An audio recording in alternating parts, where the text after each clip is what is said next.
ईसा मसीह संसार के मुक्तिदाता हैं। वह हर इंसान के रक्षक हैं। पाप से और पाप के फल मृत्यु से और पाप और मृत्यु के द्वारा हमें गुलाम बनाने वाले शैतान से उन्होंने हमें मुक्ति दिलाई। इसलिए वे मनुष्य के मुक्तिदाता हैं। पेतरुस के पहले पत्र के दूसरे अध्याय के 24वें वाक्य में हम ये पढ़ते हैं, वह अपने शरीर में हमारे पापों को क्रूस के काठ पर ले गए, जिससे हम पाप के लिए मृत होकर धार्मिकता के लिए जीने लगे। तो उन्होंने हमारे पापों को अपने ऊपर लिया। यूहन्ना के सुसमाचार पहले अध्याय के 29वें वाक्य में हम ये पढ़ते हैं कि वे ईश्वर के मेमने हैं जिन्होंने संसार के पाप को हर लिया है। और ईसाया ग्रंथ के 53वें अध्याय के 5वें वाक्य में हम ये देखते हैं, हमारे पापों के कारण वह छेदित किए गए हैं, हमारे कुकर्मों के कारण वह कुचल दिया गया है। जो दंड वह भोगता था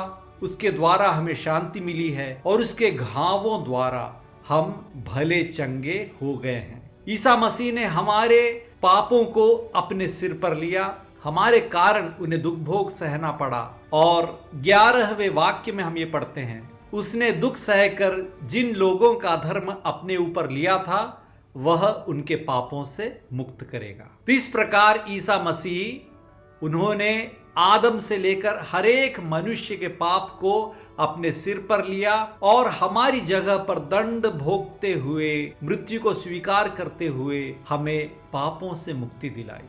यूहन्ना के सुसमाचार 5वें अध्याय के 24वें वाक्य में प्रभु हमसे ये कहते हैं, जो मेरी शिक्षा सुनता और जिसने मुझे भेजा उसमें विश्वास करता है उसे अनंत जीवन प्राप्त है, वह दोषी नहीं ठहराया जाएगा, वह तो मृत्यु को पार कर जीवन में प्रवेश कर चुका है। और जब हम ईसा मसीह पर विश्वास करते हैं तो हमें भी पाप से और मृत्यु से मुक्ति प्राप्त होती है और हम अनंत जीवन के योग्य बनते हैं।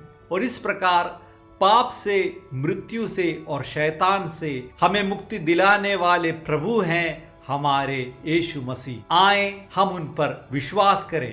रोमियो के नाम 10वें अध्याय के 9वें वाक्य में हम ये पढ़ते हैं, क्योंकि यदि आप लोग मुख से स्वीकार करते हैं कि ईसा प्रभु हैं और हृदय से विश्वास करते हैं कि ईश्वर ने उन्हें मृतकों में से जिलाया तो आपको मुक्ति प्राप्त होगी।